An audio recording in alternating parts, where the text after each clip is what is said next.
Alors, ça, Bonjour Benoît. on aime ça quand quelqu'un vient nous dire « J'avais raison, je te l'avais dit ».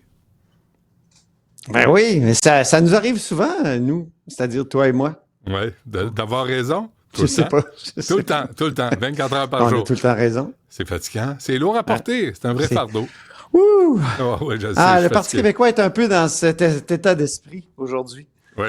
Parce que là, le Québec, donc le gouvernement de la CAQ va proposer une réduction importante de l'immigration permanente. On le sait, il y a 3 scénarios qui sont présentés, qui seront présentés aujourd'hui, mais déjà, le ministre Jean-François Roberge s'en est ouvert là, dans différentes entrevues. Donc, 3 scénarios, 25 000, 35 000, 45 000 pour l'immigration permanente. Mais il faut insister sur permanente, Benoît, là, parce que, tu sais, on se souvient qu'en 2018, le gouvernement, ou plutôt la CAQ, comme parti, avait dit il faut en prendre moins pour en prendre soin. Finalement, l'immigration a complètement explosé, surtout sur le plan des temporaires.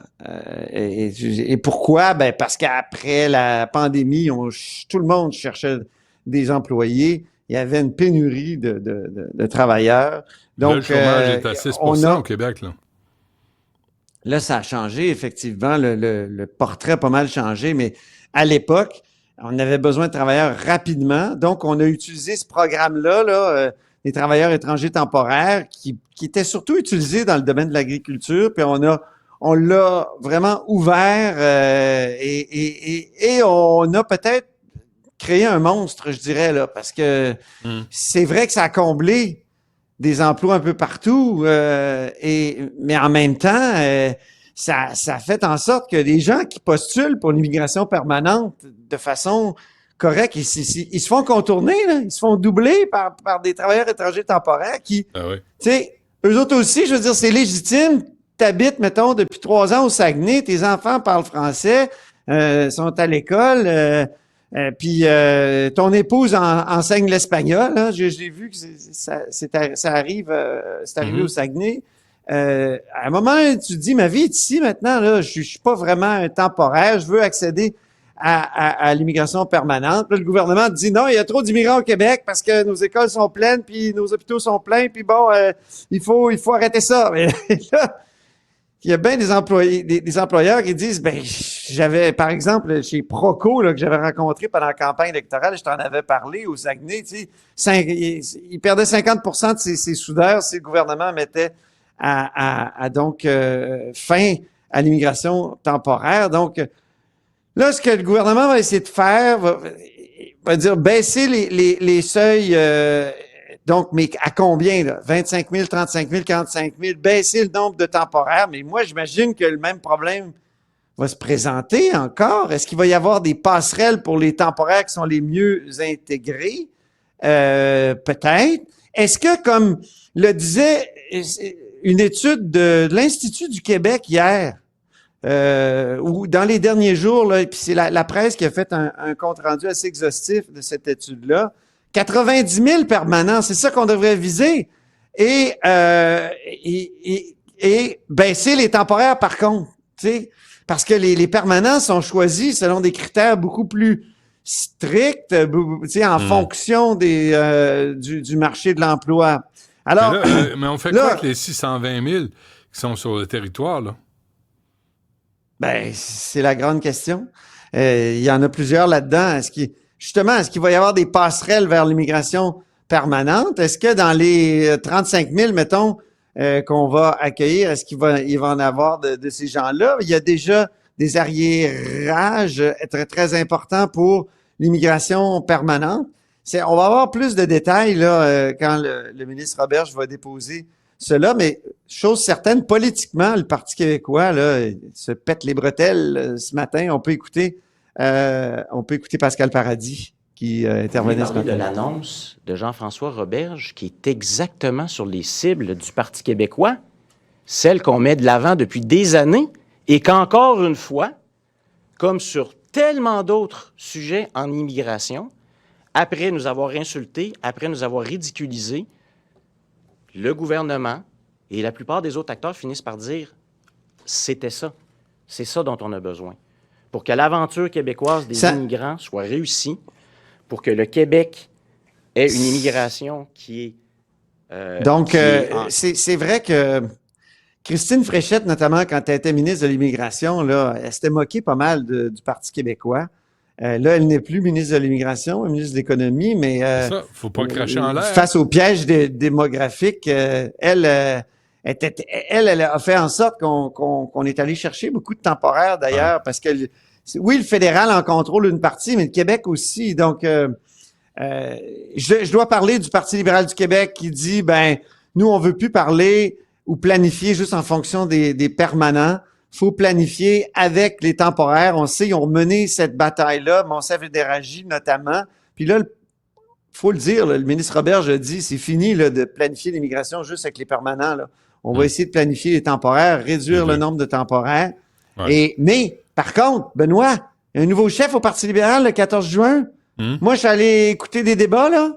Ouais. Et tous, ils sont d'accord avec une augmentation de l'immigration. Ouais. Alors, qu'est-ce qui va arriver, là? La position de Tanguay d'Éragie, est-ce qu'elle va se maintenir lorsqu'il va y avoir un nouveau chef? C'est la grande question. Blackburn parlait à Mario Dumont ce matin, puis il disait on va aller à Ottawa, puis on va répartir les gens qui arrivent à travers les autres provinces. M. Blackburn en a oublié un bout, hein? Parce que la dernière fois, on a essayé de faire ça. Marc Miller a demandé au premier ministre des provinces des Maritimes puis des Prairies, puis ils ont répondu non. C'est vous autres les racistes, c'est vous autres les xénophobes, c'est vous autres qui allez accueillir tous les immigrants. Nous, on est les bien-pensants, les bien-ruminants, mais on n'en veut pas chez nous. Ils sont baveux. On écoute, ben oui, je suis d'accord. On écoute peut-être Guillaume Clich-Rivard de Québec solidaire qui a dit qu'il y a comme une surenchère entre le PQ puis la CAQ là-dessus. Ben, encore une fois, le ministre Roberge fait le mauvais calcul. On s'attaque au temporaire, au permanent, au lieu de s'attaquer à l'enjeu de l'immigration temporaire. On voit, là, puis moi, c'est ce que je vois de cette politique d'immigration-là. Pour moi, je vois pas un plan d'immigration, là, je vois une plateforme électorale. On joue à qui dira le mieux, là, ou à qui visera le plus bas entre le PQ et la CAQ là, sur l'immigration. Moi, je dis 40 000. Non, moi, je dis 25 000. Non, moi, je dis 20 000. Qui dit mieux? C'est rendu absolument ridicule. Qu'est-ce qu'ils veulent, Québec solidaire? La semaine passée, en fait, au début de semaine, la science là, nous disait que...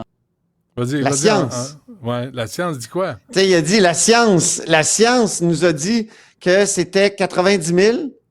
La science. Mais qu'il faut réduire les temporaires. C'est ça. Mais c'est intéressant aussi, là. C'est l'étude de l'Institut du Québec qui dit ça nous prend plus de permanents, mais moins de temporaires. Là, dans les dernières années, on a comme paniqué avec les temporaires, puis on a créé une sorte de monstre. Sais-tu, moi, ce que je pense? Et c'est Guillaume Clich-Rivard le dit, puis moi, je trouve ça intéressant quand même. Est-ce qu'on doit aller jusqu'à 90 000 permanents puis zéro temporaire? Je sais pas. Moi, c'est pas en termes de nombre. C'est du bon monde. Moi, je souhaite qu'on accueille du bon monde. Pas des mouches à marque qui vont venir manifester puis tout casser pour la Palestine ou pour une autre cause qui ne nous regarde pas. Moi, je veux du monde qui vont s'intégrer au Québec, qui vont vouloir parler français, qui vont élever une famille, qui vont travailler avec nous autres, qui vont faire partie du Québec. Il y a bien des temporaires qui font ça là, en région. Est-ce que les temporaires, faudrait en accepter moins à Montréal? Est-ce qu'il faudrait avoir une espèce de stratégie en fonction des régions? C'est ce que j'ai cru entendre, moi, de la part savoir qui on accueille? Tu sais, moi, là, le nombre, c'est une affaire, mais qui on accueille? Puis les gens qui ont du cœur au ventre, qui travaillent, là, tu sais, venez-vous-en. On vous accueille avec plaisir. On vous offre tous les services gratuits, comme tout le monde. Vous avez les mêmes droits que tout le monde. Mais ceux qui veulent venir nous écœurer, nous baver, changer les mœurs et coutumes du Québec, restez chez vous. Restez chez vous. Le Québec, ça ne sera pas ça. Ceux qui ne reconnaissent pas les mêmes droits aux petites filles qu'aux petits gars, restez chez vous. Je ne veux pas vous voir ici. Mais tous ceux qui veulent intégrer le Québec, venez-vous-en. Avec plaisir. Les bras ouverts. Ouais, c'est plus une question je ne veux pas t'insulter, mais c'est un peu facile. Un peu facile ce que tu dis, là. C'est vrai que c'est facile. Moi, je vois des gens, des familles intégrées, qu'Ottawa retourne chez eux. Moi, je vois des gens qui veulent faire partie du Québec, puis Ottawa, les doigts dans le nez. Justement, c'est parce qu'on les a accueillis comme temporaires, souvent. Ben oui, mais regardez c'est ça le problème. C'est là mon point. Regardez qui sont ces gens-là. Puis quand vous voyez que c'est des gens qui sont intégrés puis qui travaillent, sacrez-leur patience, puis on va les accueillir, puis donnez-leur leur passeport. Mais quand vous voyez que c'est des crapules puis qu'ils veulent juste nous écœurer, retournez-les chez eux. Mais là, ils ont des profils. À un moment donné, les fonctionnaires travaillent un peu chaque journée. On va y arriver. Oui, je suis en fin de saison. Baillon de 69. C'est le baillon sur le projet de loi 69, Benoît. Ouais. Hier, je t'ai fait jouer François Legault qui dit, mais là, le PQ et le Parti libéral veulent retarder l'adoption du projet de loi 69 à l'automne. C'est terrible, ça va priver les régions du Québec de bons emplois cet été. Donc, moi, je demande au Parti québécois, au Parti libéral, de penser aux travailleurs des régions du Québec. Ça, là, c'est tellement le discours d'un premier ministre qui s'en va en bâillon. Puis je vais te dire, l'atmosphère ici ce matin, je suis allé en chambre tout à l'heure, écouter la période de questions, est vraiment au bâillon. Tout le monde se prépare donc à une nuit blanche de vendredi à samedi pour l'adoption du projet de loi 69. Et j'ai bien aimé la réplique de Pascal Paradis du Parti québécois ce matin qui a dit, écoutez, là, gouvernement, cette semaine, il n'a même pas utilisé toutes les heures pour siéger, pour étudier le projet de loi. Après ça, il nous dit 6 milliards. Tu sais, il y avait André Fortin du Parti libéral du Québec hier qui disait d'où ça vient, ce 6 milliards-là? Ben, Pascal Paradis a posé la question à la ministre en commission parlementaire hier.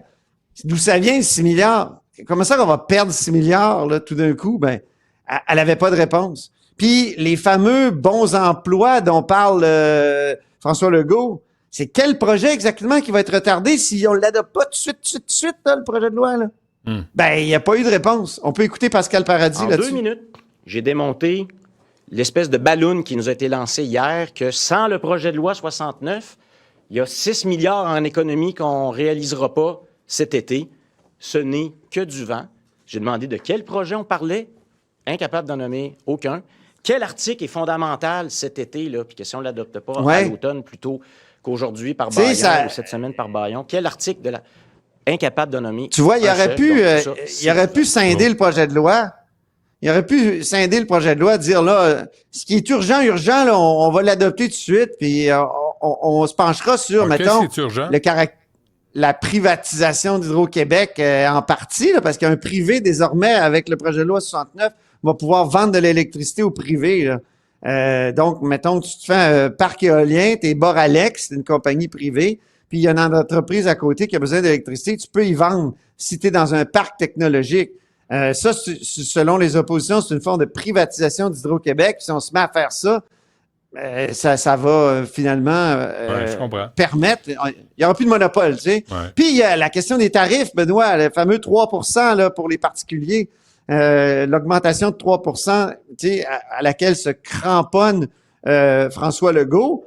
Ben, lui, depuis 2018, il a complètement défait l'édifice apolitique qui était construit autour de la Régie de l'énergie pour déterminer les tarifs d'électricité en dehors de la politique politicienne. Dans les années 90, tu t'en souviens, il y avait toujours un parti qui disait hey, « moi, je vais geler les tarifs. » Là, l'autre parti disait « Ah, ben moi aussi. » Non, mais tu sais, c'est comme les frais de scolarité, ça. Il y a rien de pire que ça. Ça te prend un processus. On en avait un. Ils ont tout démoli ça. Là, ils sont obligés de mettre ça dans la loi de 3 d'augmentation maximum pour les particuliers. Mais ils veulent doubler Hydro-Québec. Ça va coûter cher. Ce qui va payer? Ben là, ils disent c'est les entreprises qui déjà paient le moins cher en Amérique du Nord les tarifs, mais ils vont avoir une augmentation. Là, les entreprises gueulent et disent ben, ça n'a pas de bon sens.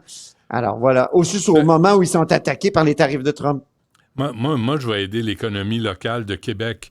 Là, vous savez que il va y avoir un bâillon, donc les gens vont rester là vendredi jusqu'à samedi. Ça va parler pour rien dire. Laissez des circulaires de Benny, de Saint-Hubert à la porte de l'Assemblée nationale. Ils vont vouloir commander du poulet puis des pizzas. Fait que là, poussez votre entreprise là, pour qu'on vous appelle puis qu'on passe des commandes. Parle d'économie locale. Il est là pour aider. Il est là pour aider. Tout le temps. Tout le temps, il déborde. J'essaie, j'arrête pas. Je pense aux autres. Je pense-tu à moi? Non, jamais. Je pense à tout le monde avant moi. C'est ça. Voilà. Le syndrome du père de famille. Je suis atteint de ça. Hey, rapidement, une économie ou 13. Mark Carney s'était fait interpeller par M. Blanchet. Puis il a dit, il n'y aura pas une économie au Canada. Il va en avoir 13. Mais comme Mark Carney, lui, dit non, il y en a une, puis tout le monde va suivre, va se mettre au pas. Puis il a dit, on peut peut-être le faire jouer, je sais pas si on a le temps. On va prendre. Monsieur le Président, la motion du Parlement est bien notée. Mais hier, j'étais avec le Premier ministre du Québec et nous sommes d'accord que la meilleure façon d'augmenter la croissance de notre pays est d'avoir une économie canadienne. Une économie, pas 13. Et donc, Paul Saint-Pierre Plamondon, il dit, ben nous, on a adopté une motion pour dire qu'il y avait 13 économies au Canada, puis que le Québec est autonome dans son économie. Là, est-ce que c'est vrai, ça? Il dit ça hier, il l'a redit tout à l'heure aussi. Puis François Legault veut pas répondre. Il veut pas répondre à cette question-là si il s'est confié à Mark Carney en disant, mais moi, je suis d'accord avec votre idée d'une seule économie. Seule économie, Benoît, là, ça veut dire qu'on n'est plus un pays fédéral, on est un pays unitaire, un peu comme le Royaume-Uni, qu'admire tant Mark Carney, ou la France, tu sais, c'est des grands pays, c'est pas des fédérations. Puis, on peut écouter, Paul, la non-réponse de François Legault est drôle, rapidement. Grave, Madame la Présidente, le premier ministre du Canada, Mark Carney, prétend que le premier ministre du Québec lui dit en privé le contraire, l'inverse de ce qu'il déclare publiquement, puis de ce qu'on a voté à l'unanimité. Qui dit vrai? La question quiz du jour, qui dit vrai? On va avoir Oui, mais en tout cas, la réponse de Legault était drôle parce qu'il faisait une espèce d'imitation de Paul Saint-Pierre Plamondon. C'est toujours drôle de voir nos politiciens s'essayer au théâtre. Mais on s'en reparle demain, mon Benoît. Avec plaisir. Merci, Antoine.